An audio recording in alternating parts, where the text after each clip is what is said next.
Jalaluddin Rumi. Bayangkan seorang ulama besar yang hidup di tengah gejolak perang dan kekacauan abad ke-13.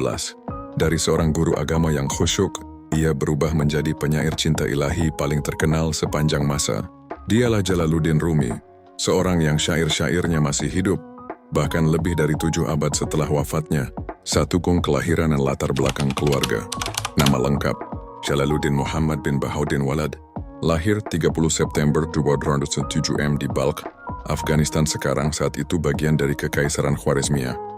Ayahnya, Bahauddin Walad, dikenal sebagai ulama dan sufi besar dengan gelar Sultanul Ulama. Keluarganya keturunan Nabi Muhammad SAW melalui garis Imam Hussein, klaim nasab Said. Perpindahan dari Balkh saat Rumi kecil. Asia Tengah dilanda gejolak politik dan ancaman invasi Mongol. Tahun 1219, keluarga Rumi meninggalkan Balkh, melakukan perjalanan panjang melewati Nishapur, Baghdad, Mekah, Haji, Damaskus, hingga akhirnya menetap di Konya, Anatolia, kini Turki. Konya saat itu bagian dari Kesultanan Rom, dinasti Seljuk. 2. Masa pendidikan yang Guru Rumi tumbuh dalam keluarga ulama. Sejak kecil ia belajar Al-Quran, hadis, fikih, logika, filsafat, sastra Persia, dan ilmu kalam. Setelah ayahnya wafat 1231, Rumi meneruskan posisi sang ayah sebagai guru besar di Madrasah Konya.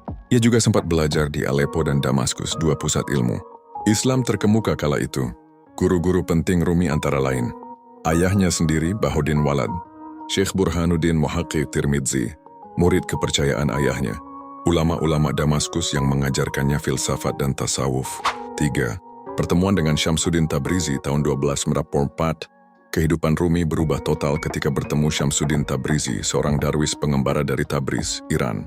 Pertemuan ini bagaikan api yang menyalakan cinta ilahi dalam diri Rumi.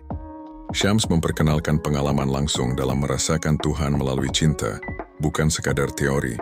Akibat pertemuan ini, Rumi yang sebelumnya dikenal sebagai ulama fiqh, berubah menjadi penyair mistik dan pecinta ilahi. Mereka sering berdiskusi mendalam hingga murid-murid Rumi merasa cemburu. Pada 1247, Syams menghilang secara misterius. Ada dugaan ia dibunuh oleh murid-murid Rumi sendiri. Ada pula yang meyakini ia pergi meninggalkan Konya. 4. Perubahan Rumi dan karya sastra. Setelah kehilangan Syams, Rumi menyalurkan kerinduan dan cintanya ke dalam syair-syair spiritual. Dari sinilah lahir karya-karya agungnya. Karya-karya besar. 1. Diwan Syams Tabrizi, kumpulan ribuan bait puisi cinta rohani untuk Syams, yang sesungguhnya adalah simbol cinta kepada Allah. 2. Mathnawi Imanawi, mahakarya Rumi, terdiri dari 6 jilid berisi 25.000 lebih bait. Disebut sebagai Al-Quran dalam bahasa Persia, penuh dengan kisah-kisah, perumpamaan, tafsir, dan ajaran tasawuf. 3. Fihi, kumpulan ceramah dan dialog Rumi dengan murid-muridnya. 4. Majalis Sabah, 7 khutbah Rumi tentang berbagai aspek spiritual. 5. Ajaran dan filosofi Rumi cinta ilahi. Baginya cinta adalah jalan menuju Tuhan. Cinta menyatukan manusia dengan Sang Pencipta. Tasawuf universal. Ia tidak membatasi cinta pada satu agama.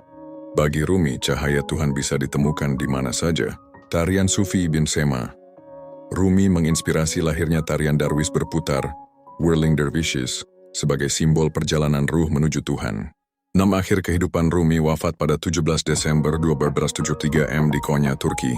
Hari wafatnya disebut Syab-i Arus, gaib malam pengantin, karena ia meyakini kematian sebagai momen pertemuan dengan sang kekasih sejati, yaitu Allah.